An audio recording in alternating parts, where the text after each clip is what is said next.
Hi, welcome to Speak Out.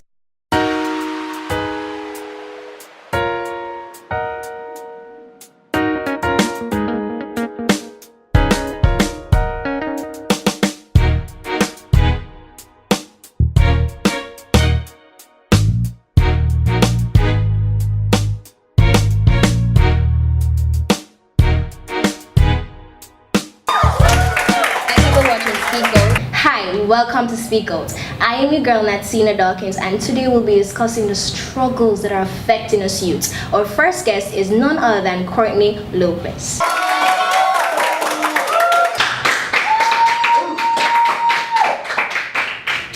Thank you for having me. Yeah, well, today my topic is about peer pressure, what I have been going through as a teenager with my friends. So it all started when my friends used to go to parties a lot and they always influence me, not in a bad way, but I see it kind of like that, but they don't. So they have a different mindset of what they're supposed to be doing, what is right and what is wrong. So they always ask me, yo, you know, go the girl there, and so, but my impression would be like, no, but yeah, you get what I'm saying? Yeah.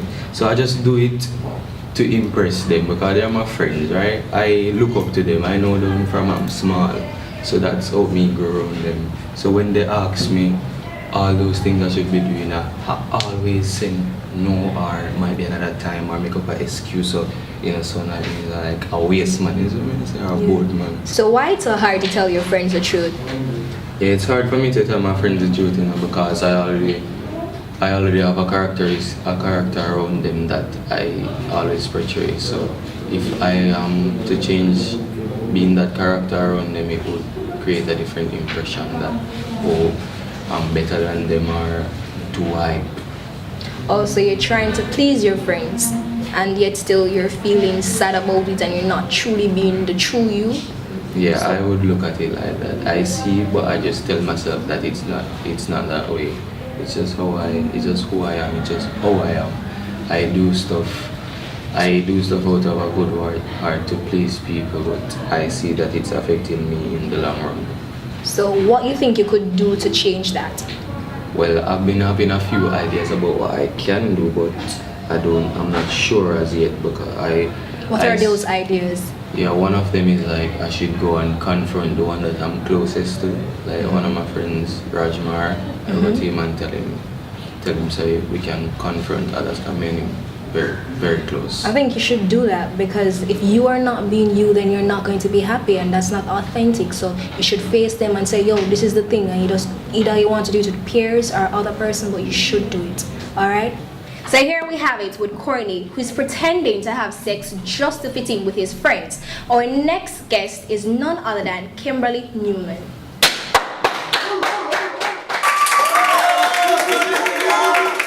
So here we are with Kimberly Newman, who'll be sharing with us her story. Welcome, Kimberly. Hi. Tell us your story. Okay, it started off a few years ago when my mother died. My grandparents, they became very abusive, verbally wise. And I remember when I was in grade 9 about to do my exam and started coming home late, and my grandfather started cursing, why are we just come from? A man you did there, you got breed early, this and that, and he carried on the entire night thinking that, I was at a boyfriend's house or some of my friend's house. And from that, every day, they always have some fault to come with and argue with me about. Them say me a handicap, them say me nah do this and me nah do that right, and a lot of things they try to bash me with for no reason at all. They always think that, alright, I'm at a certain age, alright, they think that I'm going to start doing this or I'm start doing that.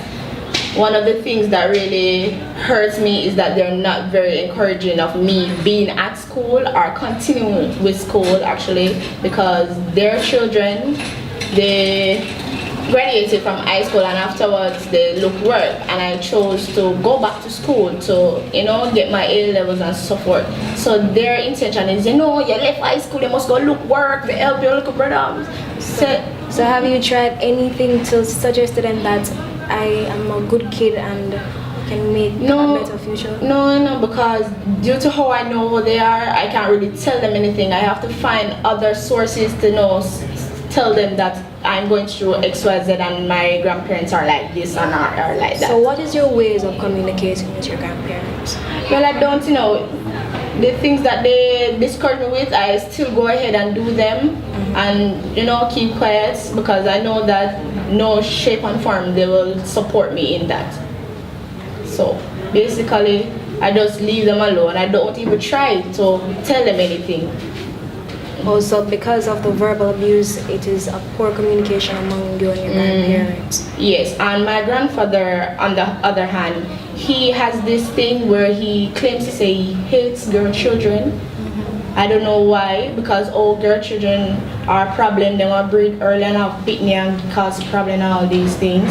And how I see it, my aunts, my grandmother, and my mother, at my age, they had their first child, and I am that age You now. have reached the age and you haven't had And a I child. haven't had a so child. They should say that you have been the best fruit so far.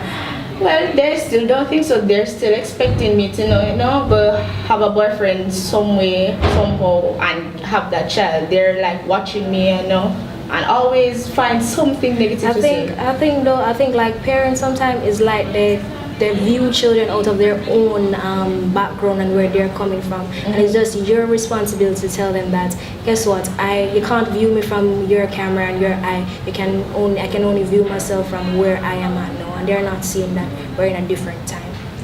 I understand that, but if you try to tell my grandparents, seeing how stubborn they are, they're not going to accept it. Or if I try to tell them, they're going to say I'm very disrespectful. So what I say doesn't go is either their way or the highway. I understand. So here we have it with Kimberly Newman. Up next is none other than JT Mitchell. So remember, you're watching Speak Out. I'm your girl Natsina Dawkins, and I'd like to shout out to my live audience. So here we have it with JT Mitchell. Welcome. Hi, thanks for having me. So tell us your story. Well, my story is particular of a rape, my family and her friends. Well, to be honest, I thought it was a challenge, some challenge that going around on the internet.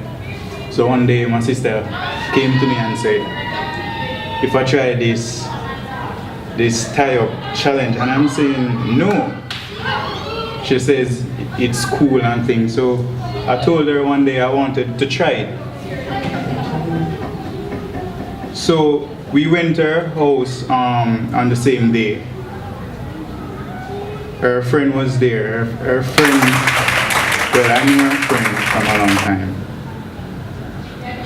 They told me to go in this room. The room wasn't really vacated with any furniture or anything.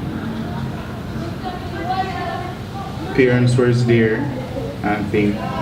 So she told me I must sit down and close my eyes. So I'm wondering why. So when I sit down and close my eyes, she blindfolded me with a piece of cloth. So I'm still there relaxing because I wanted to know what the challenge is. Sure. So she took my hands and tied it, and her friend tied my foot also. But I still wasn't worrying because it was just a challenge.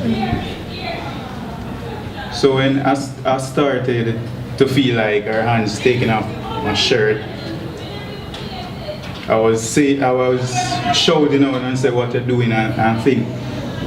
But they ignore me, stuff a piece of cloth in my mouth so I couldn't say anything. So they took off my pants, underwear, and I started to feel her friend's hand because I can know the voice. So she took my penis and started playing with it. I was trying to shout out and say stop, but through the clot was in my mouth, I couldn't really say anything, and it wasn't loud enough for anyone to hear. So after my penis was ejaculated, she started to hold my penis and insert it into her vagina. So after the rape, how did you feel? Well, to be honest, I enjoyed it for a little while, but then after everything went down, I was thinking to myself that this was wrong. I couldn't say anything to no one, neither my parents or anybody, because they wouldn't believe me, because it's a family, and most person wouldn't believe that a sister and her friend would rape her brother. And then again, it is so difficult for men because men being raped by women, it is not really recognized so much in Jamaica. So I understand how you might feel. Yes. But after all of that, I'm saying these women, girls, or even family members, they try to take advantage of The younger ones. the younger ones. Exactly. I don't understand their minds, but what I'm trying to tell them is, please, if you have a younger brother, a younger friend, don't try to manipulate him into making your demands or even using him or her to do your dirty work for you. Exactly, I understand. So family members shouldn't dare do that. And I understand how you might feel. Thank you for watching Speak Out. This is a 3-part series. I am your girl Natsina Dawkins. Please to join us next time when we speak to other youth about the struggles that are affecting them on a daily basis. We're at the TMG studio, and I would like to big up my live audience, my camera team, and my producing. And here we have it. Follow me on Quality Star. See you now. Bye.